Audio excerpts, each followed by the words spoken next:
And they're all in for the Lexus Melbourne Cup. Stand by for a start. All set to go for the Cup. There'll be a huge roar from the crowd when they jump. Up he comes, and they're set for the Melbourne Cup. Well, I would have been unfulfilled if I hadn't called one. It was my dream. I think it's the greatest honour that any broadcaster in this country can have.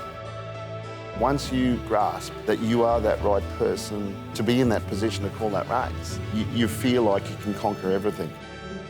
On a moment like a Melbourne Cup when there's millions listening and it's down to you, it has to be the pinnacle. An entire year gets judged on 10 seconds. The final furlong of the Melbourne Cup. Judah knows the bell, I think.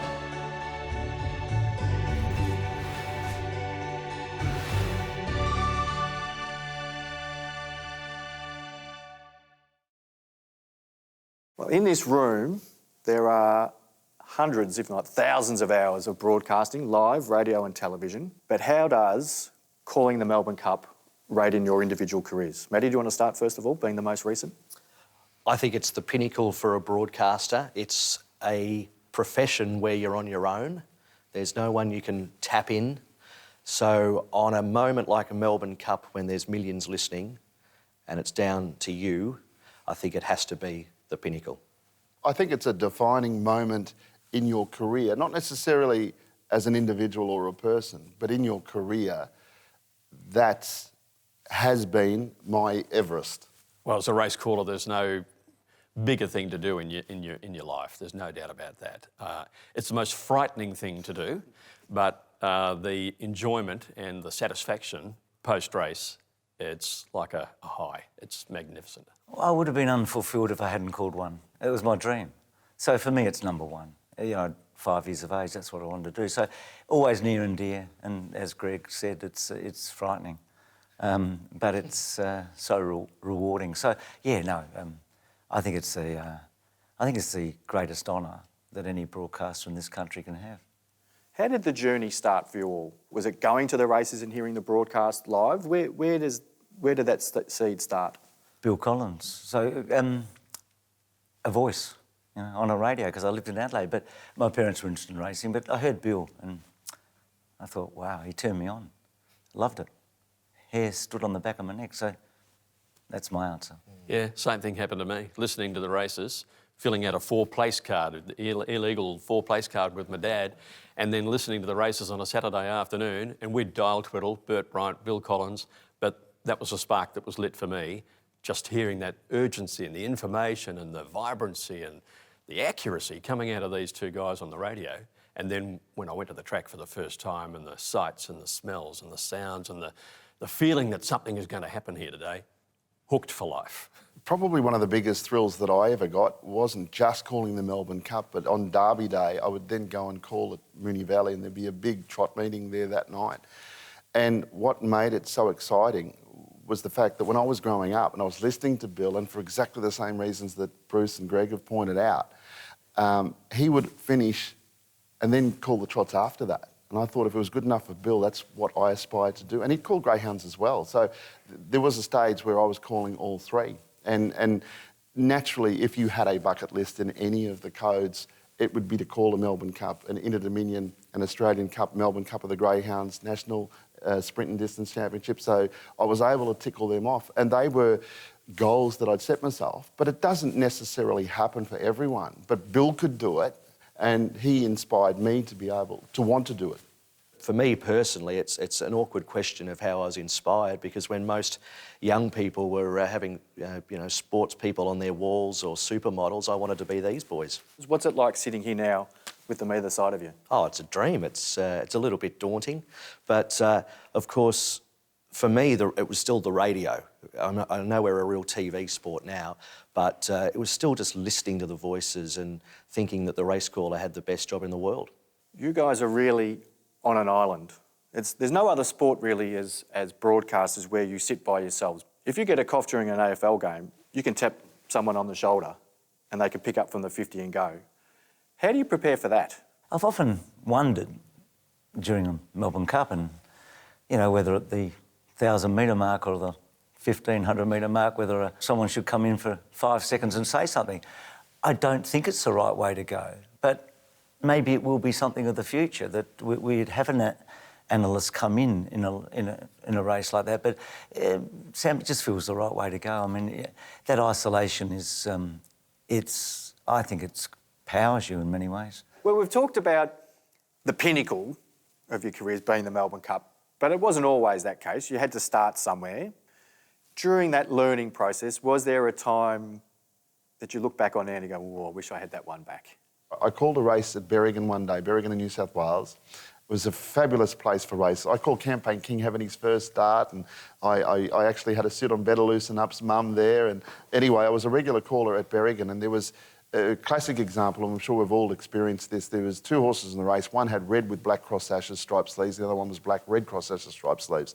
And while one was predominantly red with black and the other one black with red, to be truthful, when they're a K away, they look pretty similar. And look, I got it wrong. And I was shattered. It was Caulfield Cup Day 1986. And I was shattered. And I just thought, if this could happen now, imagine on the bigger stage. And it was rather frightening. And yet 12 months to that day, and you know, thankfully through Bruce and Channel 10, I called the Caulfield Cup. And still to this day, with Lord Reams and Bozan, it's my favourite and most memorable call that I've ever had. It's such a non-exact science, calling races. There's always going to be mistakes, and I've made plenty worse than that in my time. But sometimes the mistakes are mistakes you don't even realise you've made. There was one carnival I completed here many moons ago, and I was with a journalist, and he said, "How'd you think you called over the carnival?" I said, "Not too bad." He said, "Have you done all the replays?" I said, "Yeah, I've done them all. I'm pretty satisfied. Didn't get any photos wrong. Identification was good. Everything flowed pretty well." He said, "What about Portland?" I said, "What do you mean?" He said, "Go and have a listen to whatever race it was on Oaks Day. I called a horse called Portland, Oregon, the whole race, and didn't even know." But, you know, those who are geographically challenged probably had no idea what I was talking about, but the smart ones knew. But see, I had no idea. There was a disengagement between my tongue and my brain. I thought I was calling the right horse, but I'd called him a completely different name. I had a mental block one day at Newcastle, and you know, a horse is 8 lengths in front. I had no idea who it was, no idea, and I was just grasping for who it is, and I had the race book there, and there's just a mesh of names. It's the worst feeling in the world. But I think, touching on what Dan said is very true, is that most races, you could walk away and think, I should have said something there, or I didn't see that horse in time, or I got the photo for 4th wrong. There's always something that almost bugs you every time you call a race, but it's not really a great job for perfectionism.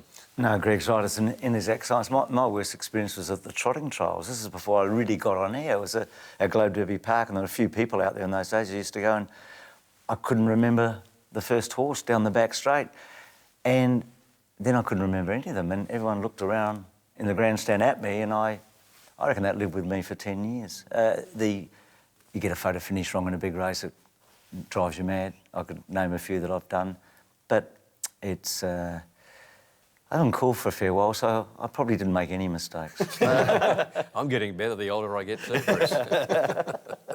What was always your theory about calling the photo finish? Too close, you know, dead heat? What's your theory around that? Well, how strong do you have to be? Well, I think as a race call, I can talk for the brethren. When Milesy went for Viewed over Bauer, I thought, what are you doing, Milesy? I think we all was just so concerned for you, and you nailed it. Oh, well, my theory always was, and I got plenty of photos wrong, but, well, not plenty, I got some photos. I got 1 or 2 wrong, right? Yes. But my theory was, I sit in that box, you know, every week. I know the angles, they move the rail in and out, and that changes things a bit.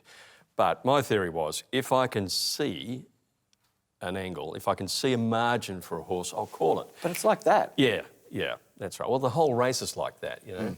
But we just got to get that finish absolutely spot on. And with that race, I thought, yeah, there's a margin there. I'll call it. I mean, I could have bitten my tongue out straight after the race, I must say, because the TV camera went with Bauer on Channel 7, but on course, the on-course camera went with my call with Viewed. So I thought straight after the race, an even money chance we've got. Oh, no. Wrong. It'd have been a long time for that photo to come up, I would imagine.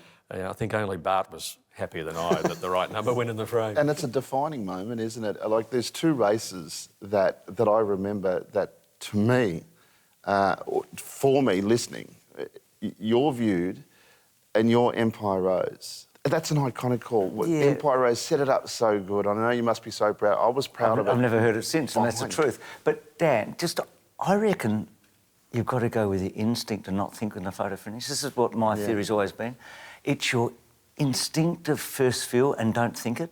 But as I got older, calling track and field, I've had, I think a little bit too much about it, and that you can do yourself in. That's my theory anyway. The way I would work in a photo, and like Greg said, if you thought you saw a margin, you go for it. My idea of being accurate is not guessing.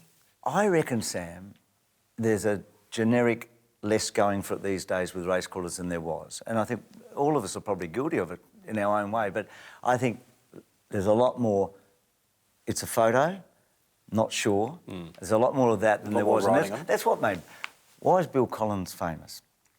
Beautiful voice, great rhythm, knew where the favourite was, could tell you how your horse was going, but he was the accurate one.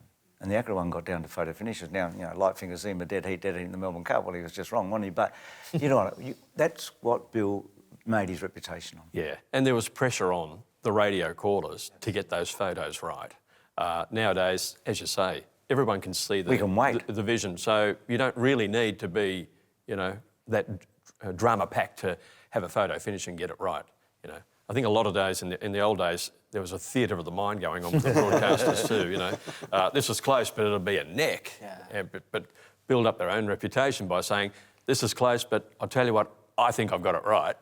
Well, London to a brick. London to a brick with Ken. Yeah, Ken Howard. I'm reminded of a story Joe Brown told me about Ken Howard. He said somebody had kept a log of his photo finishes and he'd got 99 right. They said, Ken, don't go for anything too close because we'll pump this up as a great, what do you call it? Publicity. Publicity stint. The man who's got 100 photos straight. Ken said, thanks for the advice, that's great. He went to Randwick and lost London 4 times in the one day.